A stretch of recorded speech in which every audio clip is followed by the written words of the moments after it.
ఓం నమ శివాయ. భారత్ మాతా శివశక్తి అవతార్. తేదీ 5/11/2025. ప్రొద్దున పాఠము. పాత తేదీ 12/6/1968. పవిత్రమైన పిల్లలు, కామ వికారము పెద్ద శత్రువు. ఇది మీకు ఆది మధ్య అంతిమ కాలాల్లో దుఃఖాన్ని ఇచ్చేది. దీనినే రావణ రాజ్యము అంటారు. తండ్రి చెబుతున్నారు, ఈ 5 వికారాలపై విజయాన్ని సాధించినట్లయితే విశ్వ విజేతలుగా అవుతారు. ఈ అంతిమ జన్మలో నిర్వికారులుగా అవ్వండి. తమో ప్రధాన పతితులుగా అయిపోయారు, తిరిగి సతో ప్రధానంగా అవ్వాలి. ఆత్మీయ తండ్రి చెప్తున్నారు, ఆత్మ అభిమానులుగా అయ్యి కూర్చోండి, అనగా దేహీ అభిమానులుగా అవ్వండి. ఎవరిని స్మృతి చేయాలి? తండ్రిని స్మృతి చేయాలి. తండ్రి తప్ప ఇంకెవరిని కూడా స్మృతి చేయరాదు. బేహద్ యొక్క తండ్రి నుండి వారసత్వం లభిస్తున్నప్పుడు వారినే స్మృతి చేయాలి. బేహద్ యొక్క తండ్రి వచ్చి మనకు తెలియచేస్తున్నారు, దేహీ అభిమాని భవ, ఆత్మ అభిమాని భవ. దేహ అభిమానాన్ని వదిలివేయండి. అర్ధకల్పము దేహ అభిమానులుగా ఉండేవారిని, మళ్ళీ అర్ధకల్పము దేహీ అభిమానులుగా అవ్వాలి. సత్య త్రేతాయుగాల్లో దేహీ అభిమానులుగా ఉండేవారు. మేము ఆత్మలమని అక్కడ మీకు తెలుసు. ఇక్కడ శరీరము పాతదిగా అయిపోయింది, దీనిని వదిలివేయాలి. ఇది మారవలసి ఉంది. మీరు కూడా పాత శరీరాన్ని వీడి కొత్త శరీరాన్ని తీసుకుంటారు. దాని కొరకు ఇప్పుడు మీరు ఆత్మాభిమానులుగా అవ్వాలి. తండ్రి ఎప్పుడు కూడా దేహ అభిమానులుగా అవ్వరు. వారు ఒక్కసారే వచ్చినా దేహ అభిమానులుగా కారు. ఎందుకంటే వేరే వారి శరీరాన్ని వారు తీసుకున్నారు. ఈ శరీరంతో వారికి ఎలాంటి సంబంధం ఉండదు. దీనిని రుణంగా తీసుకున్నారు కాబట్టి దానితో ఎలాంటి సంబంధం ఉండదు. వారికి తెలుసు ఈ శరీరాన్ని వదిలివేయాలని. తండ్రి తెలియచేస్తున్నారు, నేనే వచ్చి పిల్లలను పావనంగా తయారు చేస్తాను. మీరు సతో ప్రధానంగా ఉండేవారు, మళ్ళీ తమో ప్రధానంగా అయిపోయారు. మళ్ళీ మీరు పావనంగా అవ్వడానికి నాతో మీరు యోగాన్ని చేయాలి. యోగం అనే శబ్దానికి బదులుగా జ్ఞాపకం అనే శబ్దం చాలా బాగుంటుంది. నేను జ్ఞాపకం ఎలా చేయాలో నేర్పిస్తాను. పిల్లలు తండ్రిని గుర్తు చేస్తారు కదా, మీరు కూడా మీ తండ్రిని గుర్తు చేయాలి. ఆత్మనే గుర్తు చేస్తుంది. రావణ రాజ్యము ఆరంభమైనప్పుడు మీరు దేహ అభిమానులుగా అయిపోయారు. తండ్రి వచ్చి మిమ్మల్ని తిరిగి దేహి అనగా ఆత్మ అభిమాన స్థితికి తీసుకువస్తారు. దేహాభిమానులుగా అవ్వడం వల్ల నామరూపాల్లో చిక్కుకపోయారు, వికారులుగా అయిపోయారు. అలా కాకపోయి ఉంటే మీరంతా కూడా నిర్వికారులుగానే ఉండేవారు. జన్మ పునర్జన్మలు రావడం వల్ల వికారులుగా మారిపోయారు. దేనిని జ్ఞానం అంటారు, దేనిని భక్తి అంటారనే విషయం కూడా తండ్రే మీకు తెలియచేస్తున్నారు. ద్వాపర యుగం నుంచి భక్తి మొదలవుతుంది. ఎప్పుడైతే 5 వికారాల రావణుడు స్థాపన అవుతాడో అప్పటి నుంచి. భారతదేశంలోనే రామరాజ్యం ఉంది, రావణ రాజ్యం కూడా ఉంది. కానీ రావణుడు అని ఎవరిని అంటారు, రాముడు అని ఎవరిని అంటారన్నది తెలియదు.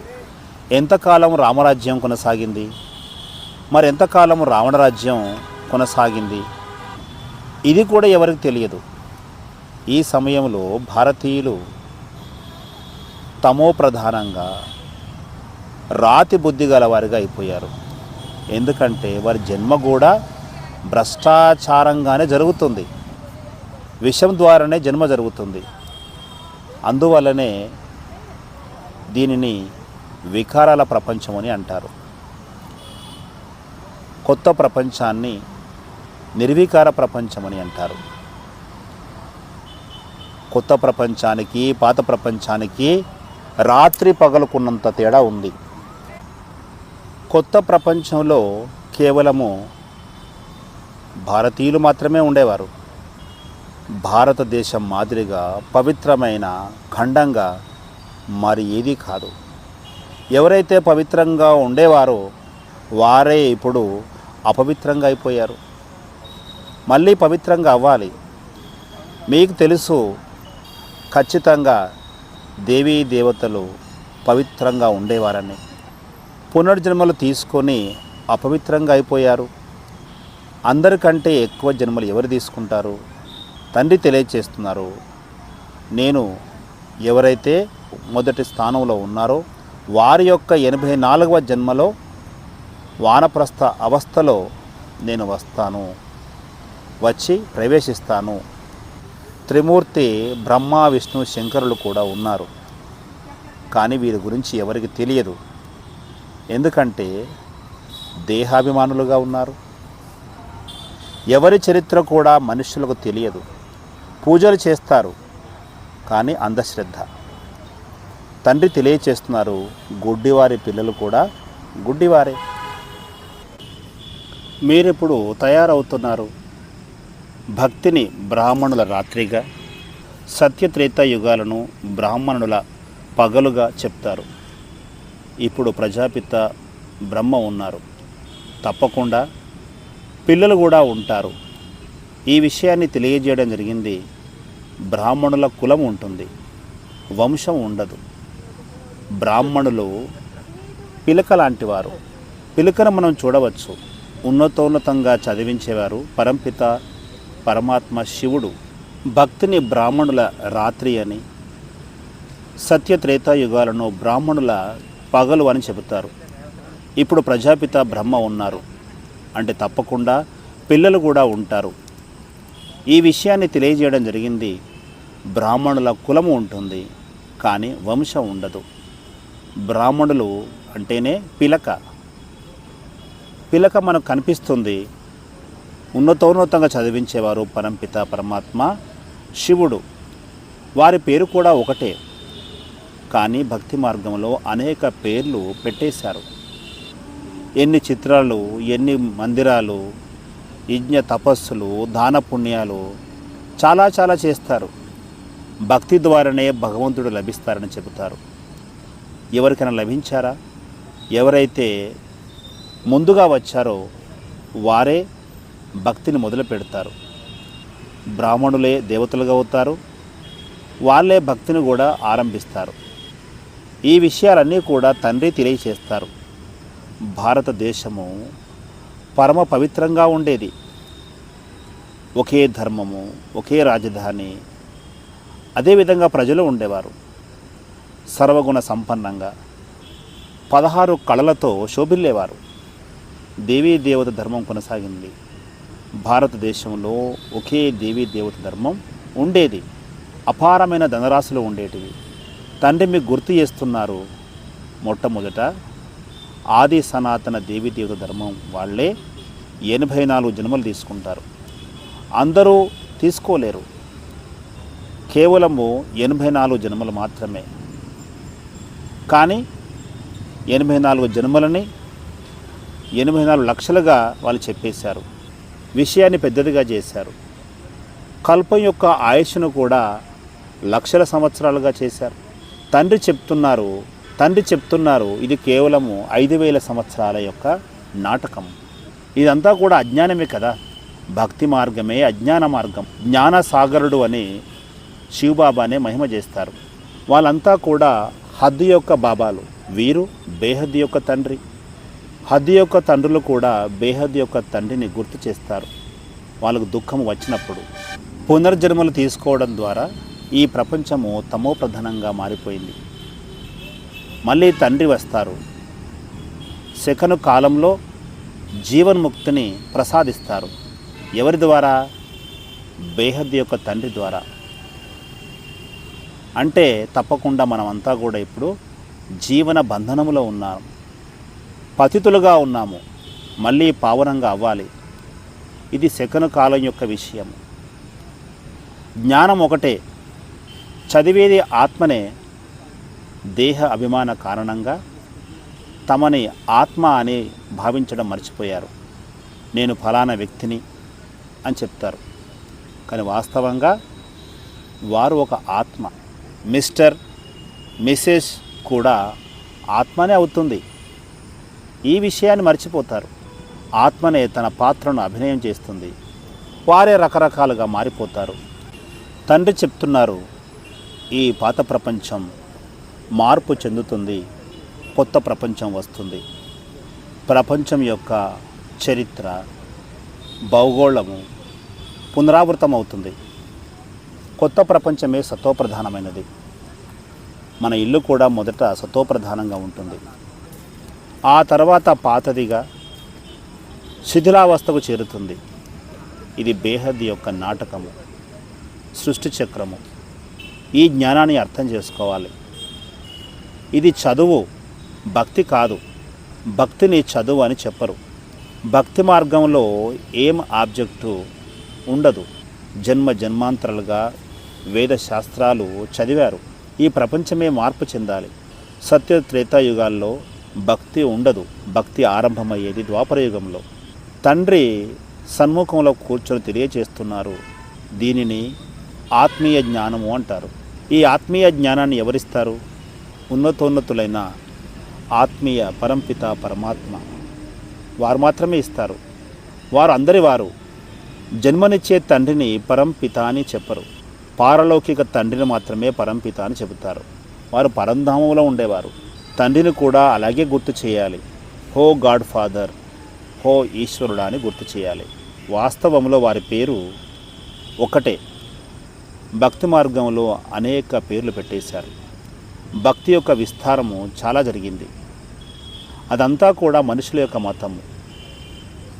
ఇప్పుడు మనుషులందరికీ ఈశ్వరీయ మతం కావాలి. శ్రీ శ్రీ ఈశ్వరీయ మతము. శ్రీ శ్రీ 108 యొక్క మాల తయారవుతుంది. ఇది ప్రవృత్తి మార్గానికి చెందిన మాల.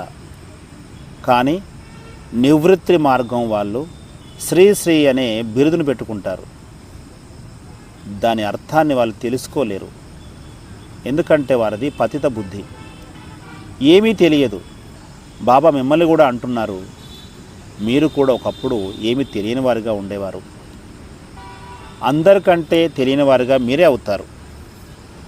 పునర్జన్మలు తీసుకోవడం ద్వారా కిందికి దిగి ఇన్సాల్వెంట్గా అయిపోతారు. బుద్ధి ఇన్సాల్వెంట్గా మారిపోతుంది. మనుషులు దివాలా తీస్తారు. ఒకప్పుడు మనుషులు 100% సాల్వెంట్గా ఉన్నవారే ఈ సమయం వచ్చేసరికి ఇన్సాల్వెంట్గా అవుతారు. బుద్ధి పూర్తిగా నశించిపోయింది. ఈ తాళాన్ని ఎవరు వేశారు? భక్తి మార్గంలో గోద్రేజ్ యొక్క తాళాన్ని వేస్తారు. ఇక ఏమీ అర్థం చేసుకోలేరు. ఎవరి గురించి భక్తి చేస్తున్నారో ఆ విషయం కూడా తెలుసుకోలేరు. ఈ లక్ష్మీనారాయణులు ఎవరు అనే విషయం కూడా తెలియదు. దేవతలని తెలుసు, కానీ వారు ఎక్కడి నుంచి వచ్చారు, ఎక్కడికి వెళ్ళారు, ఈ విషయాలు ఏమి తెలియవు. దీనినే బొమ్మల యొక్క పూజ అని అంటారు. తండ్రి తెలియచేస్తున్నారు, చిన్న పిల్లల్లాగా ఏమీ తెలియని వారిగా అయిపోయారు. చిన్నపిల్లల్ని మహాత్ములు అని అంటారు. ఆ మహాత్ములు కూడా భ్రష్టాచారం ద్వారానే జన్మ తీసుకున్నారు. పెద్దగా అయిన తర్వాత సన్యాసం తీసుకుంటారు. చిన్న పిల్లలకు వికారాల గురించి ఏమీ తెలియదు. కానీ ఈ రోజుల్లో 8-9 ఏళ్ళ పిల్లలకు కూడా వికారాల గురించి తెలుస్తున్నాయి. ఇది ఘోర అంధకారము. సత్యయుగాన్ని ప్రకాశమును అంటారు. కలియుగము ఘోర అంధకారము. రాజాయి గధాయి, ఇవి 2 రకాలు. పెద్ద పెద్ద భవనాల్లో మీరు హీరోయిన్లుగా ఉండేవారు. ఇప్పుడు మీరు పేదవారిగా అయిపోయారు. భారతదేశము ఒకప్పుడు నెంబర్ 1గా గొప్పగా ఉందో దానికి మరేది కూడా సాటి రాలేదు. భారతదేశానికి గొప్ప మహిమ ఉంది. అన్ని ధర్మాల వాళ్ళు కూడా భారతదేశాన్ని గొప్ప తీర్థస్థానంగా చెబుతారు. కానీ డ్రామానుసారంగా గీతా ఖండన కూడా జరిగిపోయింది. ఆ గీతా జ్ఞానం ద్వారానే తండ్రి కొత్త ప్రపంచాన్ని స్థాపన చేశారు. గీతా శాస్త్రము కాదు, గీత శాస్త్రంగా తయారవ్వదు. గీతను వినిపించే తండ్రి ఈ ప్రపంచాన్ని పాతదాని నుంచి కొత్తదిగా మారుస్తారు. అందరికీ సద్గతిని ఇస్తారు. భారతదేశమే ఉన్నతోన్నతంగా ధనవంతురాలుగా ఉండేది.